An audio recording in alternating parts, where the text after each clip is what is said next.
December 2025. An internal memo sets a silent countdown. By December 31st, 2026, 500,000 Australian jobs across finance, healthcare, construction, education and retail simply end.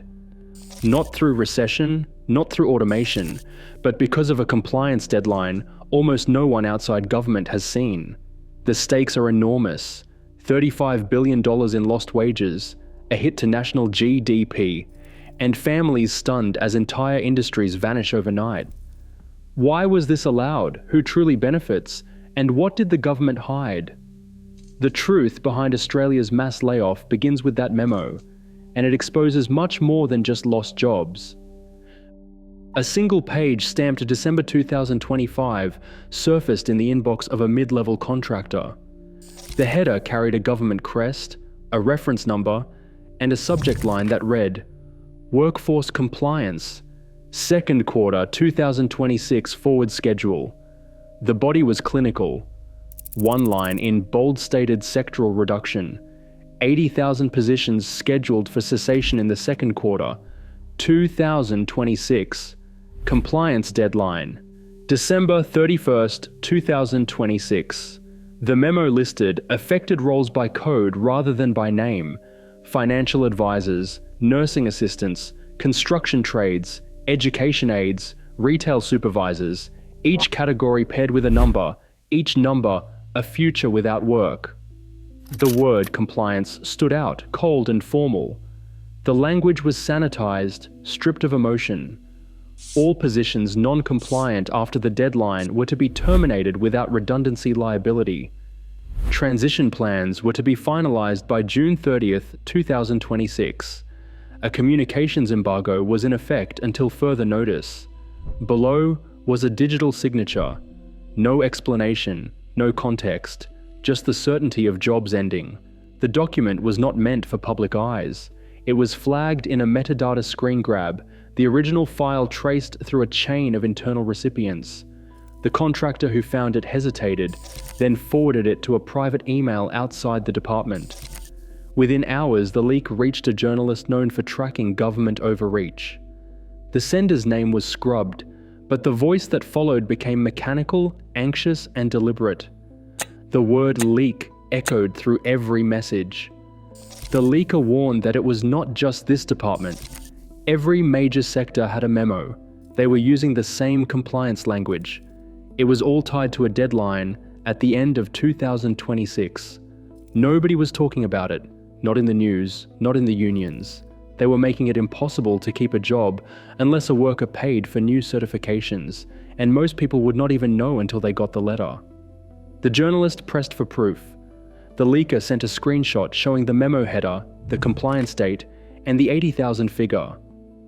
A second file showed a spreadsheet with hundreds of rows marked position ending December 2026, all citing regulatory compliance as the cause. The word proof mattered in every follow-up. The numbers did not stop at one sector.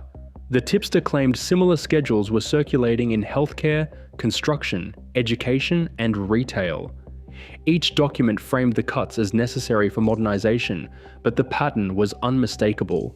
The deadline was fixed, the mechanism was buried in technical language, and the scale, 500,000 jobs, was enough to ripple through the entire economy. The search for the legislative trigger began with that memo. The evidence pointed to something bigger than a routine policy update. The question was no longer whether the layoffs were coming, but how such a plan could move forward without public scrutiny, and who stood to gain from so much silent compliance. New South Wales and Victoria stand at the epicenter of what Labour economists are calling the most concentrated employment threat in a generation.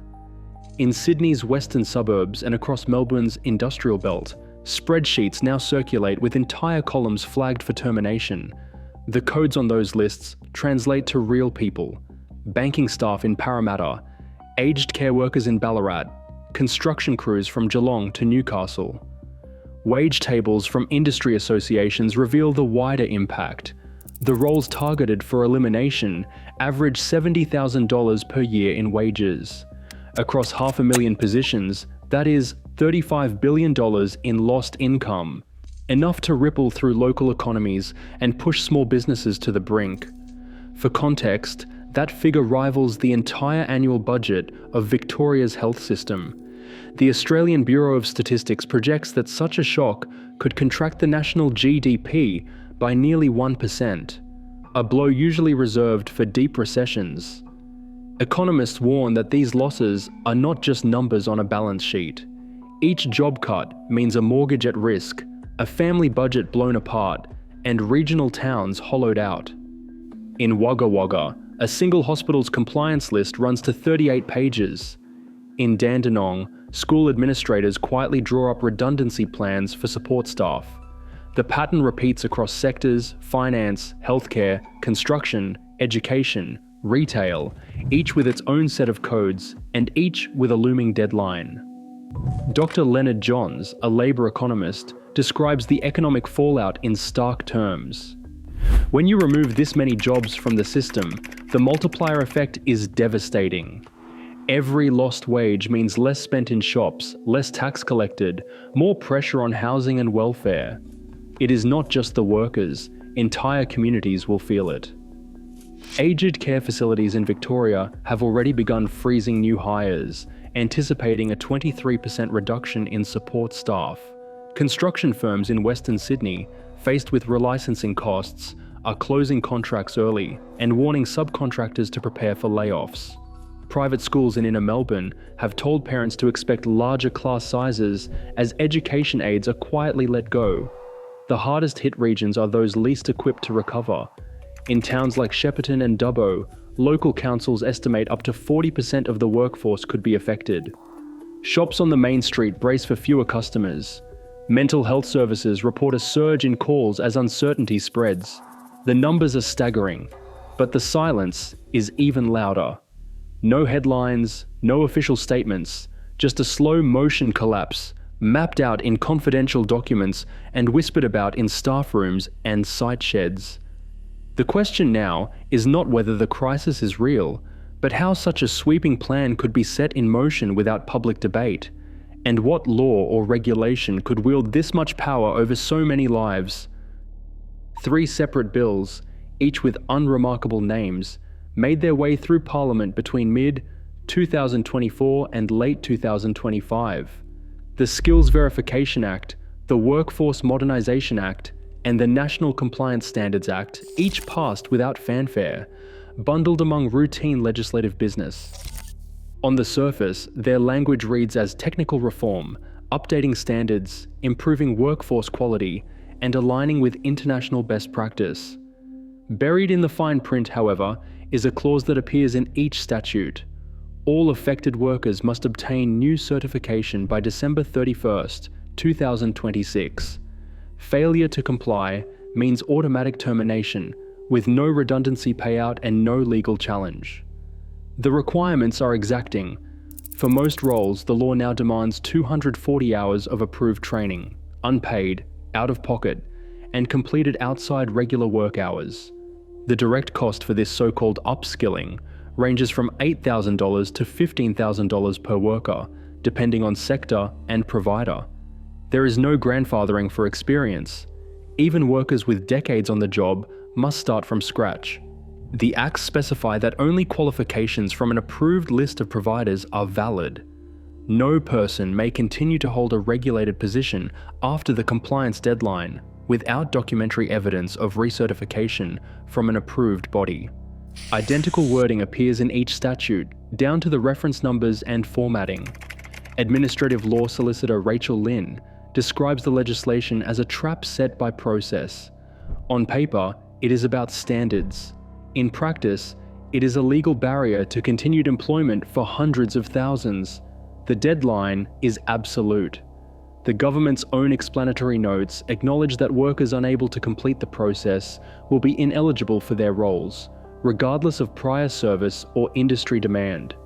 The bills passed with little debate, often late in the evening, and with bipartisan support.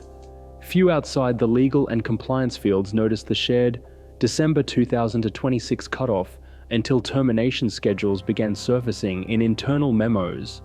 The link between the bureaucratic language of the statutes and the stark reality facing workers is now impossible to ignore. The numbers behind the compliance deadline reveal a problem that is not just daunting, it is mathematically impossible. Across finance, healthcare, construction, education, and retail, more than 500,000 workers are now required to complete 240 hours of unpaid training and to pay between $8,000 and $15,000 each to keep their jobs. The legislation names only 47 approved providers for this recertification. Divide the total number of affected workers by the number of providers, and the arithmetic is stark. Over 10,600 workers per provider, all needing to finish by December 31st, 2026. Sector by sector, the figures become even more severe. In finance, 120,000 advisors must not only pay up to $18,000 each, but also start from scratch, regardless of their experience. Healthcare faces 95,000 nursing assistants who would need full RN equivalency. Construction demands relicensing for all trades, 140,000 workers each facing $12,000 in costs. Education and retail add tens of thousands more, with aides and managers forced into new degrees and qualifications. Dr. Sarah Chen, an independent labor market analyst, reviewed the requirements and called them an engineered bottleneck. Her verdict is stark. The new standards exceed the actual needs of these jobs by as much as 300%. She said there is no scenario where the existing infrastructure can process this volume. With an average processing time of 8 to 12 months per application, the system would need years, well past the legal cutoff. The result is not upskilling, it is exclusion by design. The math leaves little room for doubt. This is a filter, not a pathway. For most, the cost and capacity make compliance out of reach. The deadline is not just a date on a calendar, it is a wall built with numbers that do not add up for working Australians. Ownership records from the Australian Securities and Investments Commission show a pattern that is hard to ignore. 31 of the 47 approved certification providers are controlled by 3 corporate groups. These companies, each with deep connections to government procurement, secured contracts worth a combined $2.4 billion to deliver the required training. The selection process, handled through Ostender, awarded the largest share to a firm whose executive director served as a senior compliance official until 6 months before the contract list was finalized. Procurement analyst Michael Tran points to the timing. He says, the same week the legislation passed, contracts went live. There is no way that level of preparation happens without advanced knowledge. The contract terms guarantee payment per enrollee, regardless of completion rates, and they set minimum quotas that match the projected number of terminated positions. For the providers, every forced redundancy becomes a billable event. In the towns where the jobs are disappearing, the impact is immediate. Mayor Lisa D'Angelo of Wagga Wagga describes the fallout. She says they have lost 1/3 of their healthcare aides and local construction firms are folding.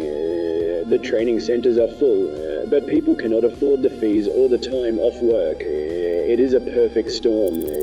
Community health manager Sarah Lim reports a 300% increase in crisis calls since the compliance letters began arriving. She says people are desperate. They do not know where to turn. The mental health services are overwhelmed. The winners in this arrangement are clear. The handful of companies controlling the certification process collect government funds while workers and regional economies absorb the shock. The official who approved the provider list now sits on the board of the largest group, drawing a 7-figure salary. For the communities left behind, the promise of modernization means boarded up shops and empty main streets. A Freedom of Information request, filed by a labour rights group in early 2026, forced the release of a Treasury document dated March 2024. The file, stamped Cabinet in Confidence, runs only 6 pages. On page 3, a table models a projected workforce reduction between 480,000 and 520,000 jobs eliminated by the end of 2026. The document's language leaves little room for doubt. It lists the same sectors flagged in the compliance memos: finance, healthcare, construction, education and retail, and breaks down the numbers by state. In the margin, a handwritten note reads, "Impact manageable if phased." Media response was low. The authenticity of the file was verified by a Treasury modeler who confirmed the metadata, created March 17, 2024, last accessed September 8, 2024, by a ministerial advisor. Employment registers from the same period show a spike in flagged positions, matching the document's estimates almost exactly. 2 weeks after the document's last access, a private recording surfaced from a closed-door CEO roundtable. Forensic audio analyst Dr. Elias Carter authenticated the file's origins. Sydney, September 26, 2024. The speaker, identified by VoicePrint as the chief executive of one of the top 6 provider firms, spelled it out. These regulatory changes will reduce labor costs by 40% by 2027. Compliance is a win for us and for government. The transition is already underway. A third piece of evidence, a memo from the Department of Home Affairs, circulated internally in October 2024. It outlines a fast-track visa scheme for critical roles, explicitly exempting incoming foreign workers from the new certification requirements. Immigration expert Priya Nair reviewed the document, confirming its intent to fill the very positions being vacated by Australians priced out or timed out of compliance. Taken together, the modelling, the CEO's words, and the visa memo reveal deliberate planning. The job losses were not collateral, they were forecast, costed, and quietly set in motion. Legal avenues are narrowing by the day, but direct action is still possible. Administrative law solicitor Rachel Lynn has mapped out the remaining options. Judicial review is limited, and most challenges stall under the new compliance statutes, but targeted appeals can still delay terminations in certain cases. Workers facing the deadline are urged to seek immediate review of their contracts and termination notices through qualified counsel. A list of vetted solicitors, updated weekly, is now available through the Union Coordination Portal. Union leaders from the ASU, CFM, MEU, and United Workers Union have issued a joint statement calling for collective pressure. Members are encouraged to contact their delegates, register affected roles, and document all communications from employers. The National Evidence Portal, accessible via secure URL or QR code, accepts uploads of compliance notices, termination letters, and internal memos. Every submission is reviewed by a legal team for potential breaches or procedural errors. Workers are advised to redact personal identifiers before uploading. The portal's legal disclaimer makes clear that evidence submitted will be used for advocacy and class action vetting only. It will not be released to the public without consent. For those outside union coverage, a template letter for requesting statutory review is available for download. Solicitors recommend filing by registered mail and retaining proof of submission. Time is critical. The window for coordinated action closes as the compliance deadline draws near. Every documented case strengthens the collective challenge. The next step is organised resistance, not isolated appeals.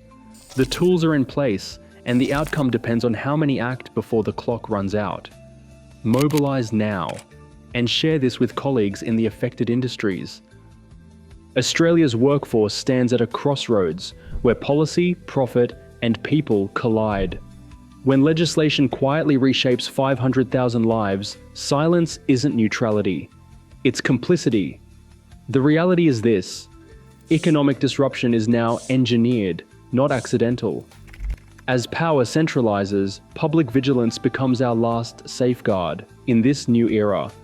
Understanding who writes the rules is as critical as knowing who enforces them.